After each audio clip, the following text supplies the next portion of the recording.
삼성 서울병원에서만 34명의 확진 환자가 발생을 했고, 특히 이제 유독 저희가 주목하는 환자가 14번 환자가 방문했던 사실 아니겠습니까? 여기서 어떤 일이 있었던 건지 정리해봤습니다.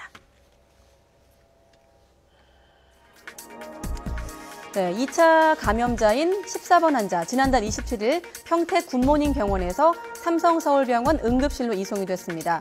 의료진은 이 환자가 메르스에 감염됐을 가능성이 있는지를 따져봤지만 당시에는 폐렴으로 판단을 했죠. 중동을 방문한 적도, 메르스 환자랑 접촉한 적도 없다는 이유에서였습니다. 하지만 사흘 뒤 1번 환자와 접촉한 적이 있다는 사실이 알려지면서 이 환자는 그때 격리가 됐고 확진 판정을 받게 됐습니다.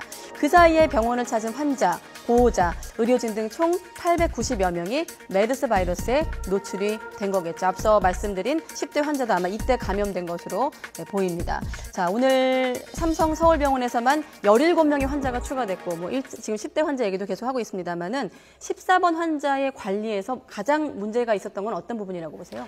우선은 14번 환자에게서 문제는 이 14번 환자가 메르스의 환자라고 하는 게 빨리 확진이 안 된 거예요. 삼성병원에서도. 그러니까 제가 계속 말씀드리지만 역학조사가 그렇게 중요합니다. 그러니까 빨리 역학조사가 되어서 신속히 그 사실이 삼성병원에 알려졌더라고 하면은 14번 환자를 적절히 격리 조치했었겠죠. 그러니까 그게 되지 않음으로써 또 더더구나 14번 환자가 가지고 있던 상태가 바이러스나 활성이나 이런 것들이 다른 환자와 달리 매우 다른 양상이었기 때문에 지금 이런 사태가 일반 감기하고 좀 헷갈릴 수 있다는 말씀이신가요? 폐렴이나 감기 이런 증상과? 그렇죠. 그러니까 조금 증상에서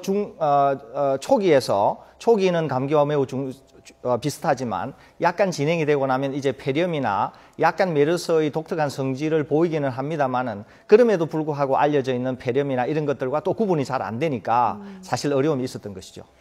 자, 10대 환자 이야기 좀 더 해보도록 하겠습니다. 저희가 가지고 있는 정보는 5월 27일 날 삼성서울병원에서 14번 환자가 입원해 있던 응급실에서 같이 진료를 받았던 남자 고등학생이다. 이 정보밖에 없는데 사실은 이 소식을 전해들은 많은 시청자들, 특히 학부모들은 걱정을 할 수밖에 없지 않습니까? 그렇다면 정부가 지금 이 학생은 어디에 거주하고 그렇기 때문에 그 지역 주민들, 특히 학교를 만약에 다녔다라면 좀 주의를 해달라, 이런 정보를 공개하는 게 나은 것인지 아니면 조금 더 신중한 게 바람직한 건지 여전히 애매한 상황인데 어떻게 보세요? 병원 공개에 있을 때 제가 확실히 얘기를 한 게 있습니다.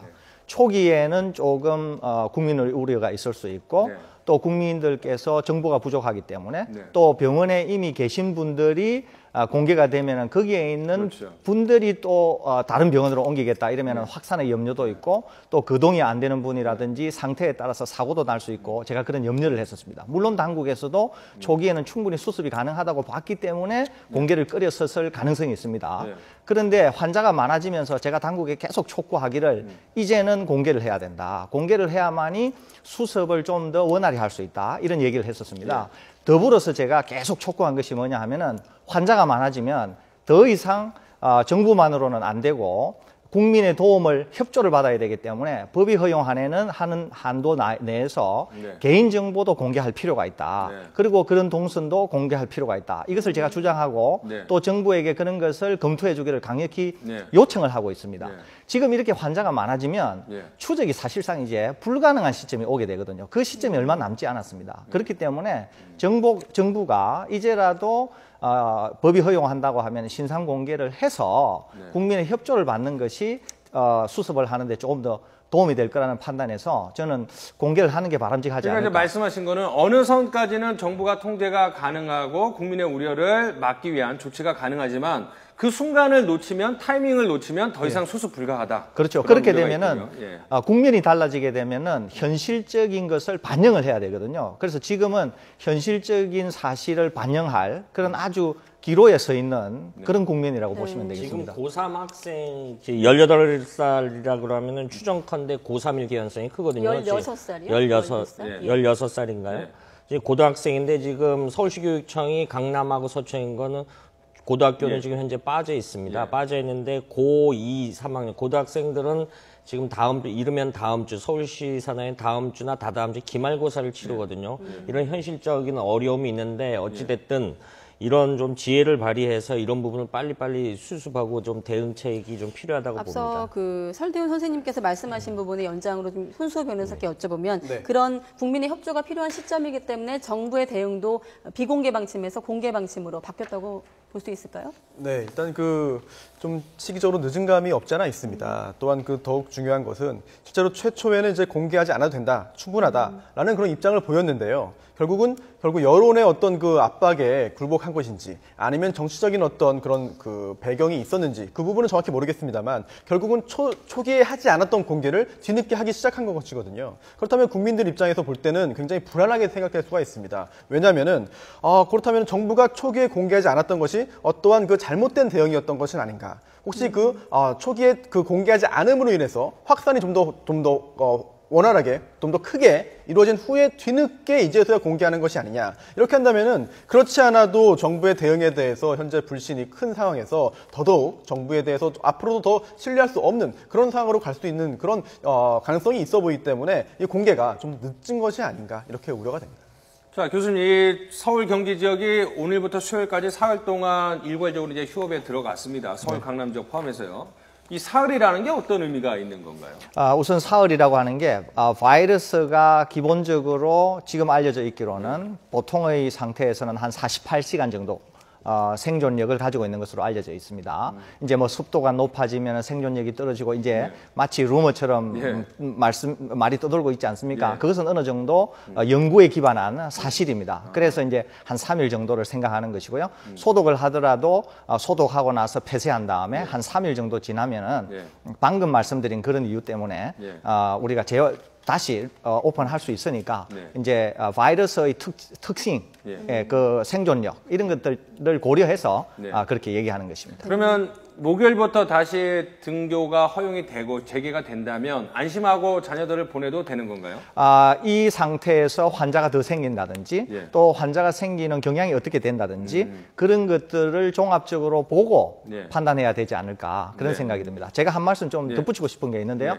서울시 공무원 시험이 아마 조만간 있는 것으로 보도가 됐습니다. 그러다 보니까 이제 전국에서 아마 시험을 치러 모인다는데 서울시가 굉장히 당혹스럽게 생각하고 어떻게 처리해야 되나 이렇게 생각한다는 거 같는데 제가 꼭 드리고 싶은 말씀은 공무원 시험이 1년에 한 번 있지 않겠습니까? 그러니까 본인들이 어떤 상황에서도 자가격리 조치 상황에 있던 분이라고 하더라도 1년에 한 번 시험이기 때문에 시험을 치려고 하는 경향이 좀 강해질 수가 있어요. 사실은 시험이 계속 있다고 하면 다음번에 치면 되는 것이지만 그래서 그런 점을 좀 당국이 감안할 필요가 있다. 제가 그런 좀 권고를 드리고 싶습니다.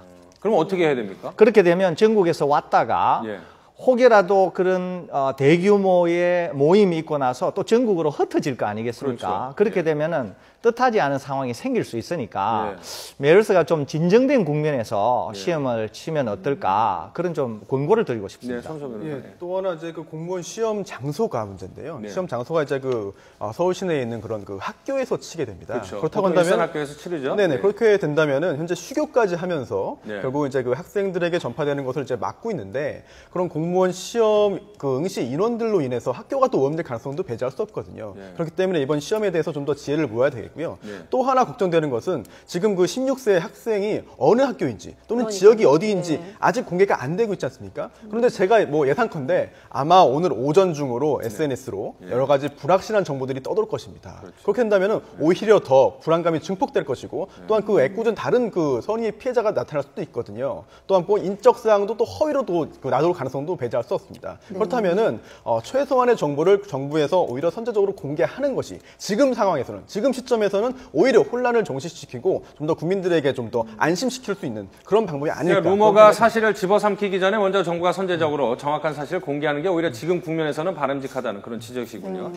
아까 보니까 그 삼성 서울병원 응급실에서만 890여 명, 한 900명 정도가 바이러스에 노출된 것으로 확인이 되다 보니까 뭐 이번 주말만 해도 놀이공원이라든지 뭐 대형마트 사람이 거의 없었거든요. 이거는 아마 지역사회에 또 감염을 우려하는 어떤 국민들의 분위기를 대변하는 모습이 아닐까 싶은데 지역사회 감염은 어떻게 보세요?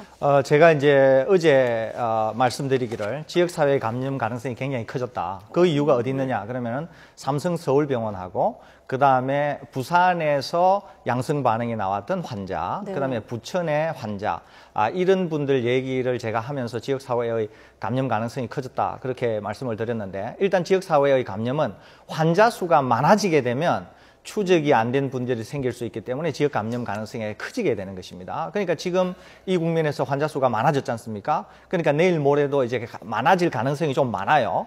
그런데 이제 관리 대상 중인 의료기관에 있던 자가격리든 이렇게 관리 대상 중인 분들한테서 이제 계속 환자가 나온다고 하면 괜찮지만 그마저도 환자가 어느 정도 예측 가능한 수준으로 환자가 나와야지 이렇게 많아지게 되면 또 어려움이 있습니다. 왜냐하면 격리 대상자가 얼마 되지 않았을 때도 격리하는 게 사실 현실적으로 쉽지 않았었거든요. 그렇죠. 그리고 이렇게 확진자가 생기면 이 확진자가 또 동선이 확인이 안 되는 경우가 생길 수도 있으니까 아무튼 이런 점 때문에 지금 아마 당국의 고민이 깊지 않겠나 그렇게 생각이 됩니다. 자, 이 메르스 초창기에는 뭐 확진 환자 수가 5명, 7명 이렇게 다소 적은 양으로 규칙적으로 늘다가 갑자기 주말을 고비로 이렇게 10몇 명, 20명씩 나오는 이유는 뭐가 있습니까? 우선은 삼성서울병원이라고 하는 이런 병원이 개인의 슈퍼 전파자와 마찬가지로 병원도 이제 슈퍼 전파자 노릇을 한 거예요. 그리고 삼성서울병원이라고 하는 특징이 대규모의 환자들이 오는 워낙 유명한 병원이다 보니까 기본적으로 이제 접촉이 된 사람이 많은 거죠. 전국 각지에서 몰려들잖아요. 그렇죠. 그러니까 접촉이 된 사람이 많으니까 환자가 많이 생길 수밖에 없는 그런 상황이라고 이해하시면 되겠습니다. 그러니까 평택 성모병원이 뭐 그 지역에서는 유명한 병원이지만 지역 단위의 병원이기 때문에 어느 정도 한계가 있지만 삼성 서울병원 같은 경우에는 워낙 규모가 크고 전국 각지에서 환자들이 오다 보니까 사실상 오히려 평택 성모병원이나 일반 환자보다 더 많은 전파력을 갖고 있게 됐다. 뿐만 아니라 이제는 이 환자들이 전국에서 온 환자일 수도 있고 제가 각각의 환자들이 어디에서 오셨는지는 모르니까 그러니까 이제 결국 만일에 자기 지역으로 돌아간 다음에 확진이 됐다고 하면 전국화될 가능성도 있고 그런 염려가 있는 것이죠. 그러니까는 뭐 뒤늦게 뭐 예전 얘기해서 뭐 하겠습니다만은 어쨌든 반성을 통해서 앞으로 나아갈 길을 찾아야 되니까 그렇다면 이 당국이나 삼성서울병원 측에서도 자신들의 병원이 어떤 역할을 할지 그 중대성을 좀 인지를 좀 덜한 거 아닌가 이런 비판도 나올 수 있을 것 같아요. 그렇죠. 그래서 지금 아주 중요한 게 있는데요. 우리가 지금 살펴봐야 될 게 환자 2명이 있습니다. 슈퍼 전파자라고 하는 1번과 14번. 그렇죠. 또 병원으로서는 평택 성모병원하고 삼성 서울병원이 있는데 지금 사람 2분, 그다음에 병원 2곳에 대한 아주 정밀 역학 조사가 일어나서 이 결과가 빨리 공유가 돼야 됩니다. 그래야 다른 병원에서도 유사한 사례가 생기지 않도록 하는데 자료로 쓸 수 있는 것이거든요. 뿐만 아니라 국제사회에도 숨길 게 아니라 알려서 혹시 지금의 한국 상황을 전 세계가 예의주시하고 있으니까 혹여라도 한국의 메르스가 다른 데를 갔을 때를 방비하는 데도 중요한 자료로 각국이 사용할 수 있으니까 빨리 정밀한 역학조사를 해서 국내외에 방비하는 그런 자료로 활용할 수 있기를 그렇게 제가 좀 촉구를 드립니다. 아까 교수님께서 삼성 서울병원의 특성을 설명하셨는데 우리나라의 어떤 간병 문화랄까요? 그 병원 문화에 대해서 또 세계인들은 주목하고 있기도 하더라고요. 그 부분은 손수혜 변호사님 어떻게 보십니까? 네, 뭐 다른 나라와 좀 다른 점이 있다고 좀 보도가 나오고 있는데요. 일단은 그 여러 사람이 한 병실을 쓰는 그 다인실이 일단 그 건강보험 때문에 이제 기본적으로 이제 그 많이 구성이 되어 있고요. 또 하나가 이제 그 간병을 할 때 보호자가 함께 옆에 항상 있으면서 또한 잠도 이제 보호자용 그런 침상에서 이제 같이 자지 않습니까? 이런 점을 볼 때 이제 그 전파 가능성이 환자뿐 아니라 보호자에게도 많이 된다고 볼 수 있겠고요. 또 하나가 이제 문병 문화를 들 수 있겠습니다. 특히나 초기에 굉장히 몸이 아픈 상황에서 문병을 직접 가서 만나보지 않으면은 뭔가 예의를 다하지 않은 것처럼 느껴지는 그런 문화들이 좀 종합적으로 작용해가지고 이번에 그 보호자나 아니면은 그 문병객에게까지도 이게 그 메르스가 전파된 것으로 그런 가능성을 배제할 수 없다라고 생각됩니다.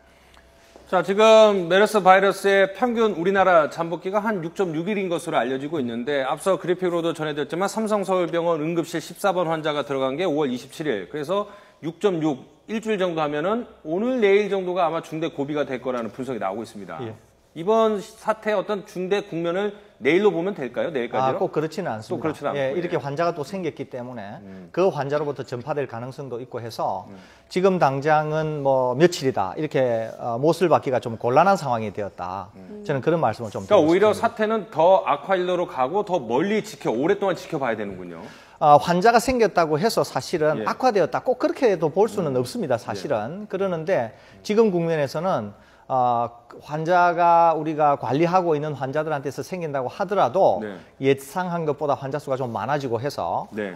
지금 언제가 중대 고비다 이렇게 말씀드리는 것보다는 추이를 좀 지켜보는 추세를 것이 봐야겠군요. 예, 추세를 지켜보는 것이 어떤 식으로 전염이 되고 감염이 됐는지, 그렇죠. 어느 지역까지 갔는지, 그렇죠. 그런 경로도 살펴봐야 예, 된다. 예. 그 전국화 되는지 안 되는지 네. 환자 숫자는 어떻게 되는지 이런 걸 좀 지켜볼 필요가 있다는 말씀을 드립니다.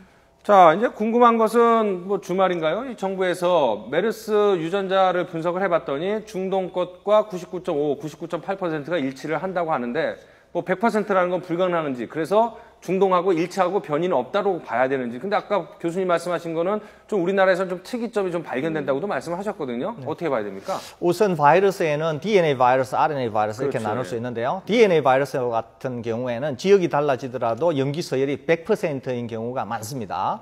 그렇게 되면 확실히 이게 그 바이러스다 이렇게 얘기할 수 있겠죠. 100%니까. 근데 지금 이 RNA 바이러스는 메르스가 RNA 바이러스. 그렇죠. 메르스가 RNA 바이러스인데 RNA 바이러스는 기본적으로 변이가 잘 생기는 구조적인 특징을 갖고 있습니다. 네. 기본적으로. 그런데 이 RNA 바이러스의 염기 서열을 분석을 해보니까 중국에서는 염기 서열 분석의 결과가 변이가 없다 정도로만 얘기했지만 자세하게는 밝히지 않았어요. 그런데 이제 우리나라 분석 결과는 예. 표준 메르스 바이러스와는 99.55%, 네. 그 다음에 사우디아라비아의 환자에서 나왔던 것과 비교해 보니까 99.82%의 동일성을 갖고 있다. 네. 그래서 변이가 없다 이렇게 얘기하는데 전문가로서 말씀드리고 싶은 것은 그런 정도의 차이로도 변이가 충분히 일어날 수 있으니까 변이가 없어서 전파력이 예전과 같다든지 또는 공기로의 전염 가능성이 없다라고 속단을 하기보다는 네. 좀 더 정밀한 그리고 자료가 전문가들에게는 좀 더 공개되는 그런 방식이 좀 필요하다 이런 말씀을 그러니까 우리가 드리고 싶습니다. 보통 뭐 안전 이야기하거나 질환 얘기할 때 0.001%의 가능성도 염두에 두고 조사를 해야 된다 하는데 사실 99.5나 99.8은 완벽한 건 아니기 때문에, 그리고 갈수록 2차, 3차 갈수록 이 바이러스의 전염력이 더 강해지는 특이점도 발견이 되고 3차 감염자도 나오기 때문에 좀 더 속단하지 말고 면밀한 역학 조사가 필요하다 이런 말씀이신 것 같습니다. 예. 자, 어쨌든 간에 오늘로써 우리나라의 그 메르스 환자 수는 발병국인 사우디아라비아에 이어서 전 세계 2위 국가라는 불명예를 안게 됐습니다. 그만큼 초동 대응이 부실했다라는 반증이 될 수밖에 없는 숫자인 것 같습니다. 안타까움인데 하루빨리 속히 이 문제가, 이 사태가 해결되기를 간절히 바라도록 하겠습니다.